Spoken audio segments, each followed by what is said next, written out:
কিছুই নাই এখন, সবকিছু শেষ হয়ে গেছে আমার জীবনের যে গোল্ডেন টাইমটা ছিল, সে 16টা বছর আমার জেলখানাতেই কাটাই দিছি। জীবিত অবস্থায় মৃত, এরকম ভাবে আমরা জেলখানায় জেল কাটাইছি। দুর্বিষহ জীবন, জেলখানার জীবন।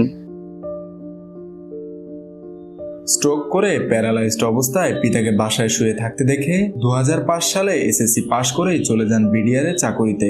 অসুস্থ পিতা চিকিৎসার পাশাপাশি পরিবারের হাল ধরার স্বপ্নে কাজ করতে থাকেন সীমান্তরক্ষী বাহিনীতে। কিন্তু ভাগ্যের নির্মম পরিহাস, 2009 সালের 25 ও 26 ফেব্রুয়ারি ঢাকার পিলখানায় ভয়াবহ বিডিআর বিদ্রোহ এবং হত্যাকাণ্ডে হাজারো বিডিআর জওয়ানদের মতো তার জীবনেও নেমে আসে অনামিশার অন্ধকার। বিনা অপরাধে বন্দী হন তিনি। জীবনের গোল্ডেন টাইম 16 বছর ধুঁকতে থাকেন কারাগারের অন্ধকার পারাকাষ্ঠে। বলছিলাম খুলনার দিঘুলিয়া উপজেলার দেয়ারা গ্রামের বাসিন্দা জসিমউদ্দিনের কথা। পিতামাতার ছোট সন্তান এবং 3 ভাই আর 1 বোনের আদরের ছোট ভাই জসিমউদ্দিন। ছোটবেলা থেকে অত্যন্ত মেধাবী জসিম সংসারের কথা চিন্তা করেই এসএসসি পাশ করেই 2005 সালের মার্চ মাসে বিডিআরের সিপাহী পদে যোগ দেন সরকারি চাকুরিতে।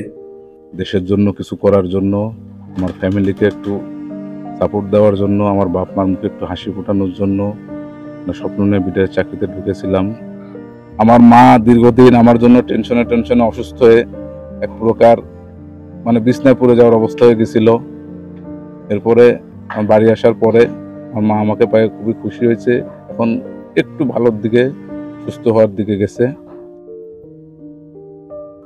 জেলখানা বসেই শোনেন যে পিতার চিকিৎসার জন্য উচ্চশিক্ষা ছেড়ে বিডিআর এর চাকরিতে যোগ দিয়েছিলেন তিনি আর দুনিয়ায় বেঁচে নেই।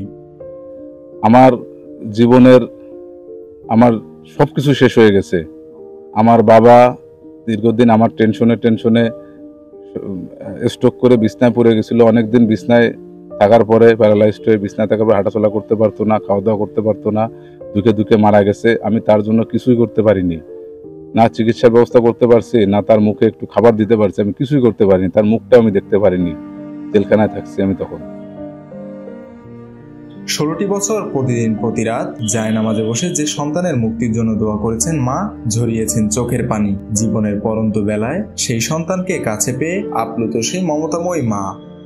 আমার ছেলে দীর্ঘ 16 বছর জেলখানায় ছিল। আমি খুব দিন কাটাইছি খুব কষ্টে।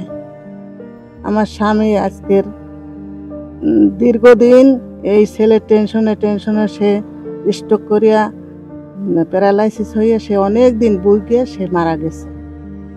আর আমিও সেই রকমের হয়েছিলাম।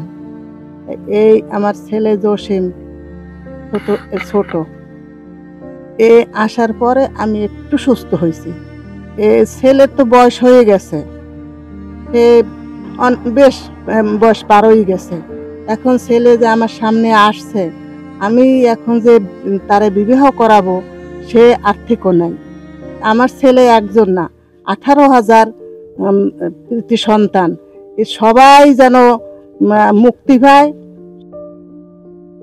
দীর্ঘ 16 বছর জেলখানায় থাকায় জীবন থমকে ছিল জসিমউদ্দিনের। এখনো বিয়ে পর্যন্ত করতে পারেনি জসিম। আমার সংসারের, আমার জীবনের কিছুই নাই এখন, সবকিছু শেষ হয়ে গেছে আমার জীবনের যে গোল্ডেন টাইমটা ছিল, সে 16টা বছর আমার জেলখানাতেই কাটাই দিছি। আমার এখন কিচ্ছু নাই জীবনে। হতাশ হয়ে গেছিলাম যে হয়তো আমাদেরকে জেলখানাতেই মারা যেতে হবে। মনে হয় না কোনোদিন আর জেলখানা থেকে বের হইতে পারবো। তো আমরা প্রায় জেলখানায় এক প্রকার মৃত হয়ে গেছিলাম। মৃত অবস্থায় আমরা জীবিত অবস্থায় মৃত, এরকম ভাবে আমরা জেলখানায় জেল কাটাইছি। দুর্বিষহ জীবন, জেলখানার জীবন। 5 আগস্টের পর অন্তর্বর্তীকালীন সরকার ক্ষমতায় আসার পর গত 19 জানুয়ারি আমরা আমাদের উকিলের মাধ্যমে জামিনের আবেদন করি। 21 জানুয়ারি বিকেলে ঢাকার বিশেষ ট্রাইব্যুনাল 2 এর বিচারক মোহাম্মদ ইব্রাহিম মিয়ার আদালতে জামিনপ্রাপ্ত আসামিদের নাম প্রকাশ করা হয়। এরপর বৃহস্পতিবার 23 জানুয়ারি রাতে কাশিমপুর কারাগারের 2 নং জেল গেট থেকে জামিনে মুক্তি পাই। এরপর শুক্রবার 24 জানুয়ারি সন্ধ্যায় বাড়ি এসে পৌঁছাই।